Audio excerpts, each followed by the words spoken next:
Hey guys, welcome to GovCon Tech Lab. And if you are new here, my name is Stephanie and I am a government contractor and I have been for about 7-8 years now. I have won a few contracts. I have a few middleman contracts right now. And I also, at the time of this video, have an active contract with the Department of Transportation doing CRM implementation. I am also a MBE, a DBE, a WO, and an EDWOSB as well. So someone DM'd me last week and asked this exact question. How do I know how to price a government contract when the agency doesn't give you a budget? And honestly, this question really separates contractors who are doing real business and contractors who are bidding and may win one contract and unfortunately go broke. And I often see this a lot for people who are transitioning from a W-2 job and going into government contracting. I was the same way. I worked in corporate America for many years and then transitioned into entrepreneurship to government contracting. And that transition is pretty tough, especially when you're thinking about pricing. Because here is what nobody tells you when you are transitioning from a W-2 job. A $50 employee does not cost you, the business owner,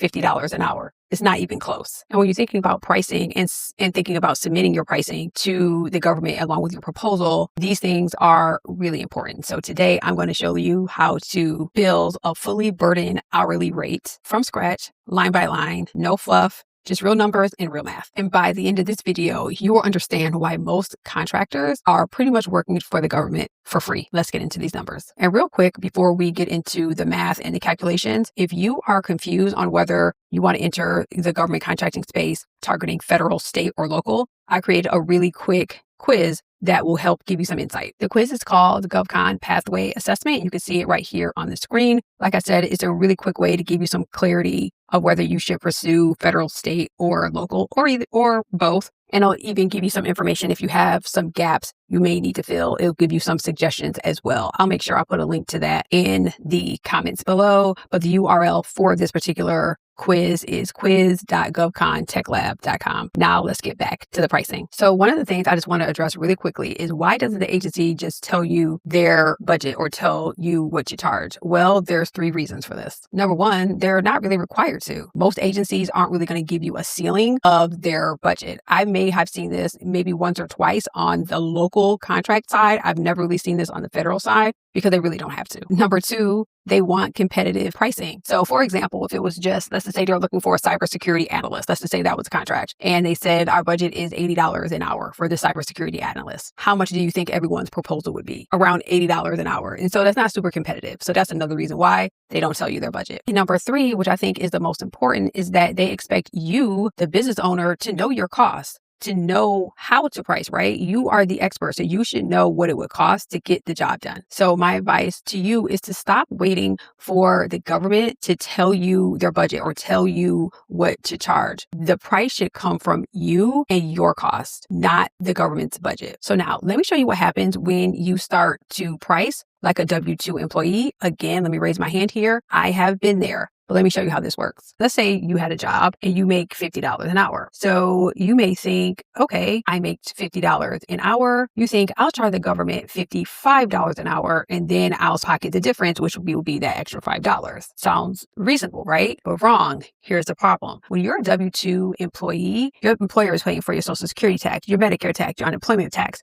your workers' comp, your insurance, your PTO. And all these things are virtually invisible to you. So now you are the employer and all of these costs, they are now yours. And they add up to roughly 40% on top of every dollar of wages for every hour that the employee works. And that will add up over a full year. That can add up to almost $29,000 in losses. So now you essentially won a contract just to go bankrupt. So now let me show you how to do this right. So let's get into what building a fully burdened rate is. And let me kind of explain to you what this actually means. So a fully burdened rate has 4 layers. Number 1 is direct labor. Number 2 is fringe benefits. Number 3 is overhead. And the 4th one is profit. And let me walk you through each one just so that you have clarity. Okay, so let's talk about the direct labor. And this is essentially the hourly wage. This is what you're actually paying the person to do the work. So in the example that we talked about earlier, that would be that $50 an hour. Okay, next are the fringe benefits. And this is what completely destroys everybody because they forget to count them. And these are the mandatory costs on top of every dollar of wages. So we think about FICA. That's your Social Security, Medicare combined. And this is average about 7.65% of the wage. And so on $50 an hour, that's an additional $3.83. And you have federal unemployment, which we call FUTA. I would estimate that to be about 1.8%, again, on top of that wage. So that's about 90 cents additional to that $50 an hour that we started with. And we can't forget state unemployment, which we also call SUTA. And this will vary state by state, but let's just use the average of 6%, again, on top of that $50 an hour. So that would be an additional $3. And we can't forget workers' compensation. This again will vary by industry and by state, but let's kind of estimate this to be about an additional 5.8%. So that's an additional $2.90 that we have to add again on top of that $50.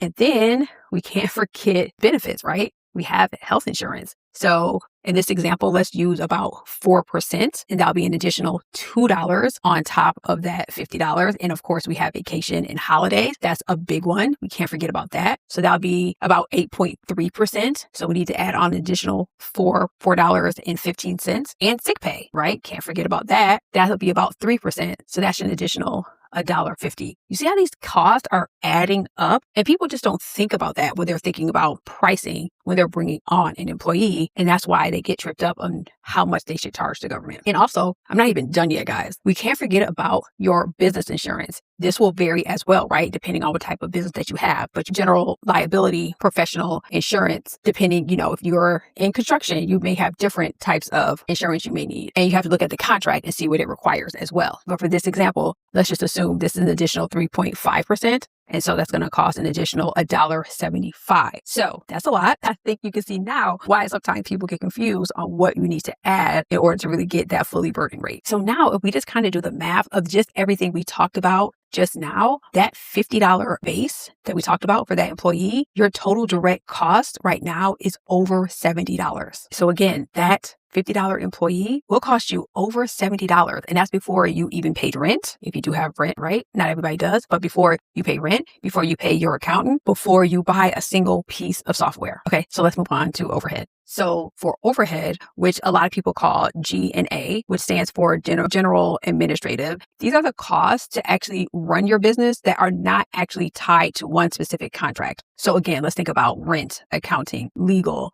software subscription. These are things you have to pay for, whether you have a contract or not. And even your own salary, right? Also think about marketing, business development costs. Those are also captured within G&A as well. So let's keep following the example that we've been talking about through this entire video. So let's say your G&A rate is 11% of your direct cost. That adds an additional $7.70 per hour. And keep in mind too, your G&A rate may vary just depending on your actual business, right? Again, I always use like construction versus you are a staffing agency. You may have different G&A and different overheads. So that really depends on your business. One person can work at a home office and another person can have a brick and mortar. So all of that will play a part. So to calculate your specific G&A, you really have to use your real numbers. Pull these numbers from your accounting records or talk to your CPA to make sure that you really understand what your G&A costs really are, because it's really important and it's going to play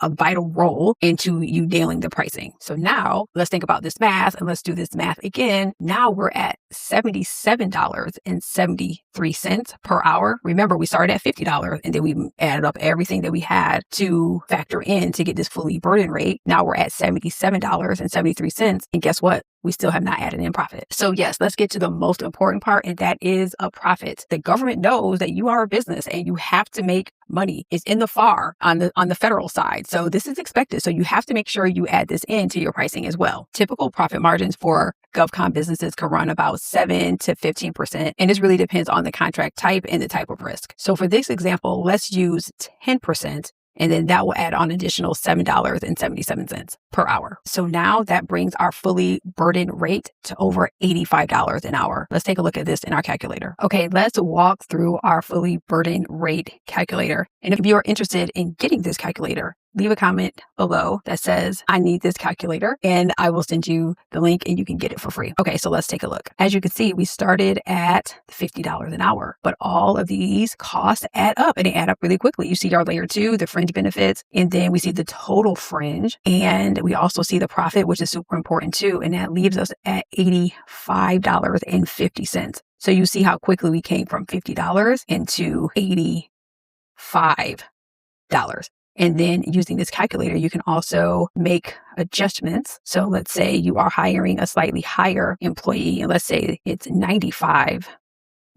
Then all of these numbers will change as well. And you will know the fully burdened rate for that particular employee will be $162.45. So now we have the rate per hour that we need to charge, but we have to think about this on a yearly basis because most of the time when you are giving the government pricing, it's for either 1 year or multiple years, right? You may have a 1 year plus 4 year options. And so that may mean you may need to give pricing for 5 years. So either way, you have to understand the yearly pricing. And so let's talk about that right now. So I went back and changed that back to the $50 because that's what we were talking about for this particular video. And so in order to get the yearly rate, we have to multiply that fully burdened rate, which is that $85.50 by the billable hours in a year. In this particular example, we're going to use 1,920. This is going to be a full-time position. And so that would give us this total right here for our yearly amount, that $164,161. So why are we using 1,920 hours and not 2,080? So let's get into that really quickly. So you're probably thinking 280 hours, your standard work year is 40 hours a week times 52. That's correct. But in this example, we use 1920. And here's why. Because we already accounted for PTO in the fringe cost. Your employee is going to get vacation, holiday, and sick pay.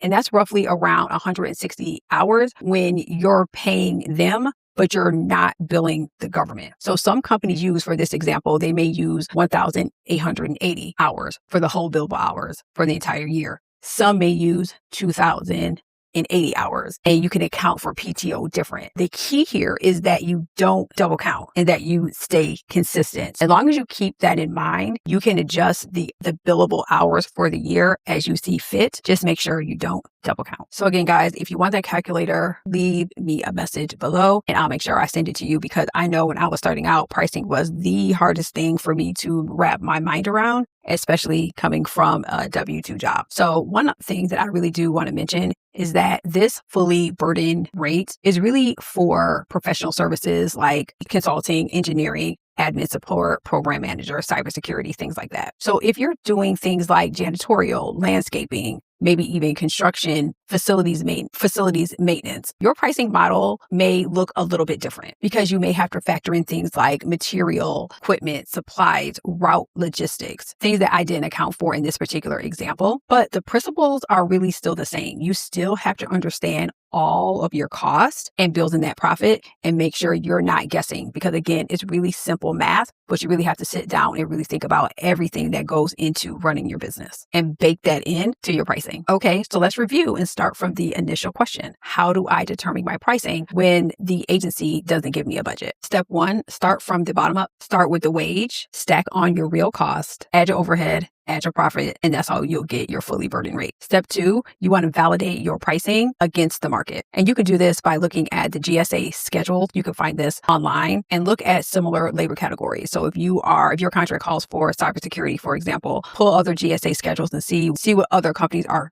charging for cybersecurity, for example. In step 3, wage determination from SAM.gov, because this will give you an indication of the base rate that you can't go below. So SAM.gov will give you those rates, and those are the minimums that you can't go below. You want to make sure that you're pricing correctly because you want to make sure that you're going to be able to get the best employee. God forbid, I'm just going to keep using cybersecurity and you're thinking like, oh, I can find somebody at $20 an hour to do cybersecurity work. No, I'm sure SAM.gov will say that's not, you can't go below a certain amount. And then God forbid you win the contract and then you really have to hire somebody at that rate. It just won't work. So you want to make sure that you understand the wage determination and that you validate. And piggybacking off of that, Number 4, you want to price for the work. Don't race to the bottom trying to be the cheapest because it's going to hurt you in the long run. Like I said, if you win this contract and you have really poor rates, you are going to be held to that. So make sure you are pricing appropriately to get the best people in the market to do the work. And number 5, document everything. Build a spreadsheet if you have to, because you never know. The government may ask you to justify your rates. So you want to make sure you know exactly where you pull that data from. Because trust me, just telling the government I Googled the information isn't going to be enough justification, just so you know. You want to be able to say things like, here's the actual SUTA rate from my state filing. And that's where I got the data. That's the type of information and justification you want to make sure that you're documenting. So going back to this calculator really quick, I know I told you about the fully burdened rate. There's also a few other tabs on here that I think will be useful. It has some documentation here and a calculator for the W-2 trap, which I talked about earlier. So I think that'll be super helpful. And it also has multi-position contract pricing as well. Because really, most of the time, if you are doing like a professional services or IT consulting, cybersecurity, I know I keep using that as an example, you're going to be hiring for multiple positions. And you can see here how this calculator also allows you to do that across a few different labor categories. So I think that'll be really helpful as well. And here are some instructions on how to actually use this calculator. Again, if this is something that you want, let me know below, and then I will send you the link and you can get this for free. I think it will really help you guys. So this was a really fun video. I'm really glad I was able to tackle this because I get this question an awful lot. And guys, just remember, pricing is not a guessing game. It is really simple math. You just really have to know your numbers. Every dollar of wage cost is roughly 40% more when you stack on your fringe, your taxes, your insurance, and then you add your overhead, and then you add your profit. So make sure you're keeping that in mind, because if you are skipping this and just throwing numbers at your proposal, you are really taking a big gamble. Because again, God forbid you win this contract and you don't understand your numbers, you're going to be held to that and you're going to be in big trouble. So I hope this helps. And if you want the calculator, again, let me know. I also have a newsletter that I put out information like this once a week. I will put that information somewhere, either in this video or down below as well. So you guys can subscribe there. It's free. So that'll be some more information that you guys can use in your journey. If you like this video,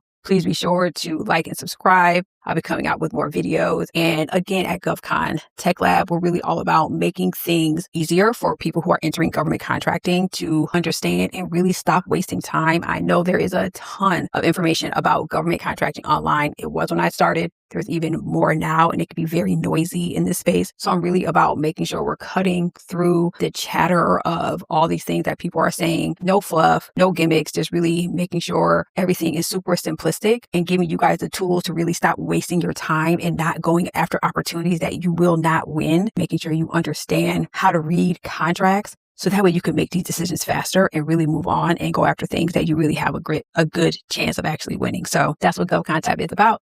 And again, my name is Stephanie, and I'll see you on the next one. Bye.